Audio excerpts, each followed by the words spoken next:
अभी तक Israel Hamas और हिजबुल्लाह से सीधी जंग कर रहा है, लेकिन अब इराक से शोहदा ब्रिगेड के लड़ाके जंग में कूद पड़े हैं। और इधर हमास चीफ सिनवार की एक चिट्ठी ने नेतन्याहू के होश उड़ा कर रख दिए हैं। नेतन्याहू को अब समझ नहीं आ रहा कि आखिर अब 5 फ्रंट पर जंग कैसे लड़ी जाए।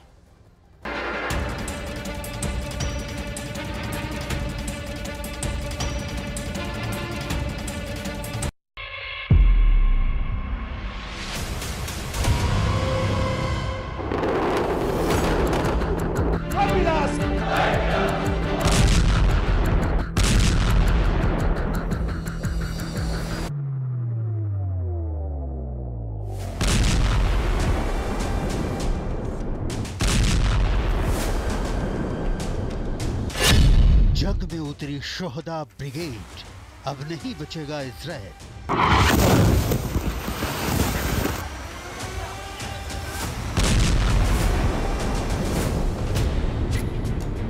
इजराइल 11 महीनों से जंग में कोहराम मचाए हुए है, लेकिन हैरानी की बात तो यह है कि 11 महीनों की जंग में इजराइल के दुश्मन पहले से ज्यादा ताकतवर और खूंखार हो गए हैं। आखिर इजराइल के भयानक बमबारी और खूनी ऑपरेशन हमास हिजबुल्लाह ईरान को कंट्रोल क्यों नहीं कर पाए हैं? क्या इस्लाम के नाम पर इजराइल के खिलाफ सभी मुस्लिम देश एकजुट हो गए हैं? ऐसे दावे इसलिए किए जा रहे हैं क्योंकि अब ईरान के सबसे खूंखार और माहिर लड़ाके इजराइल के खिलाफ जंग में कूद पड़े हैं। ईरान की शोहदा ब्रिगेड ने इजरायली सेना पर चारों तरफ से हमला करने का प्लान बना लिया है। जरा देखिए इजराइल जंग के चक्रव्यूह में कैसे घिरता जा रहा है। इस ग्राफिक के जरिए आप पूरी खबर को अच्छी तरह से समझ लीजिए कि 11 महीने बाद भी इजराइल जंग पूरी तरह से क्यों नहीं जीत पा रहा है। इजराइल अभी तक ईरान, लेबनान, गाजा, यमन से आर पार की जंग करने में जुटा है, लेकिन अब अचानक इराक की तरफ से इजराइल पर हमले शुरू हो चुके हैं। इराक की शोहदा ब्रिगेड इजरायली सेना पर भयंकर हमले कर रही है, जबकि गाजा के हमास चीफ सिनवार अभी भी इजरायली सेना पर हमले करवा रहा है। वहीं यमन के हूथी लड़ाके इजराइल और अमेरिका के लिए काल साबित होते जा रहे हैं, जबकि हिजबुल्लाह के जबरदस्त हमलों ने उत्तरी इजराइल को जलाकर राख कर दिया है। वहीं सभी मुस्लिम देशों का मास्टरमाइंड बना ईरान खामनेई के इशारे पर इजराइल के वजूद को मिटाने में जुटा है।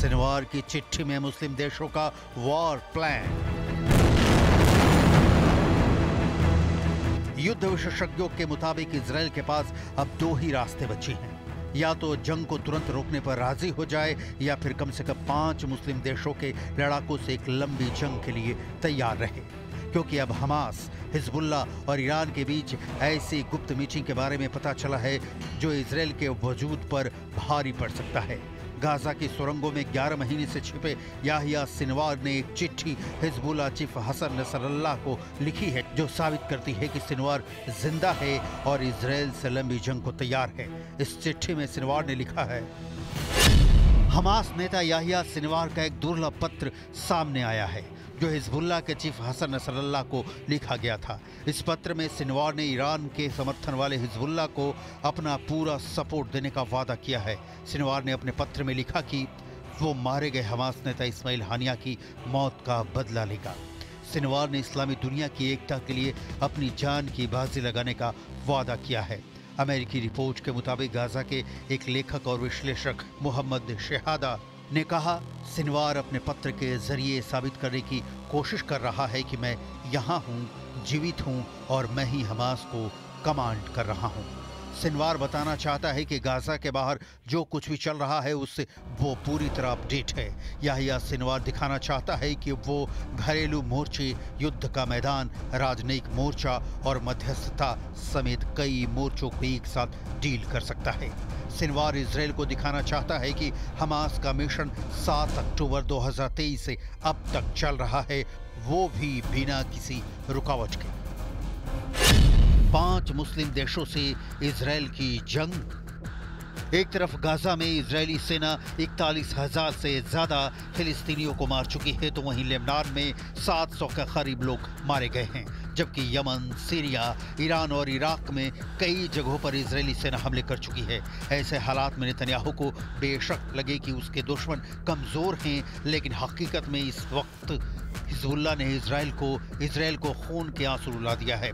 महज 24 घंटे के अंदर हिजबुल्लाह लड़ाकों ने इजरायली सेना पर ऐसा खूंखार और बेरहम हमला किया है कि इजराइल के प्रधानमंत्री नेतन्याहू और रक्षा मंत्री योव गैलेंट के होश फाख्ता हो गए हैं। इजराइल को रत्ती भर उम्मीद नहीं थी कि हिजबुल्लाह तेल अवीव के पास इजरायली सेना के गिलोड बेस को तबाह कर सकता है।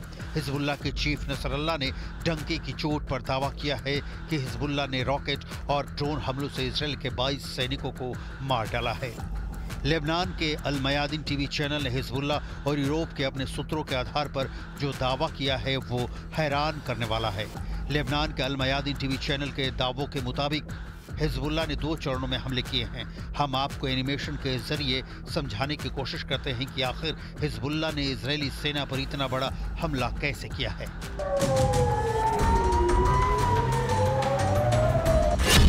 अल मयादिन टीवी चैनल के मुताबिक हिजबुल्लाह ने इस बार ऑपरेशन अरबाइन के तहत इजरायली सेना पर हमला किया है। खबरों के मुताबिक हिजबुल्लाह लड़ाकों ने इजराइल की राजधानी तेल अवीव से कुछ किलोमीटर दूर इजरायली सेना के गिलोड बेस और इन शिमर एयर बेस को निशाना बनाया है। हिजबुल्लाह ने हमले के पहले चरण के तहत इजराइल के खुफिया यूनिट 8200 को निशाना बनाया है। दावों के मुताबिक शुरू में हिजबुल्लाह ने अंधाधुंध रॉकेट से इजरायली बेस पर हमले किए, जिसमें से ज्यादातर रॉकेट को इजराइल के आयरन डोम ने तबाह कर डाला। हिजबुल्लाह का दावा है कि ऐसा उसने जानबूझकर किया था ताकि आयरन डोम की प्रतिरोध की क्षमता को खत्म किया जा सके। इसके बाद हिजबुल्लाह ने इजराइल के गिलोड बेस पर दूसरे चरण का खौफनाक हमला किया। हिजबुल्लाह ने अचानक सैकड़ों ड्रोन से इजरायली बेस पर हमले कर दिए। ड्रोन का हमला इतना तेज था कि गिलोड बेस में बैठे इजराइल खुफिया यूनिट 8200 के सैनिकों को बचने का मौका तक नहीं मिला।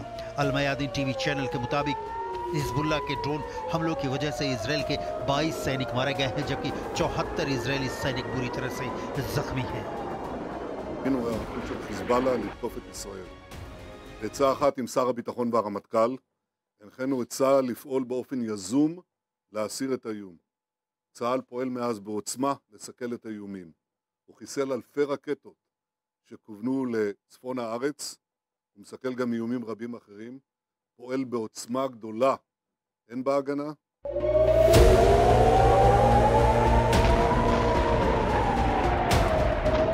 इजरायल ने 48 घंटे पहले ही दक्षिणी लेबनान में मौजूद हिजबुल्लाह के 20 से ज्यादा ठिकानों पर भयंकर हमले किए थे। इजरायल के इस हवाई हमले में 15 बार एयर स्ट्राइक हिजबुल्लाह पर की गई थी। इजरायल ने इस हमले के बाद दावा किया था कि उसके हमले में दक्षिणी लेबनान में मौजूद हिजबुल्लाह का एक टॉप कमांडर मारा गया है। हैरानी की बात तो यह है कि इजरायल के इतने बड़े दावे के महज 10 घंटे बाद हिजबुल्लाह ने तेल अवीव के पास मौजूद इजरायली सैन्य ठिकानों को तबाह और बर्बाद कर डाला है। हिजबुल्लाह इस हमले को लेकर और क्या दावे कर रहा है, जरा ये भी जान लीजिए।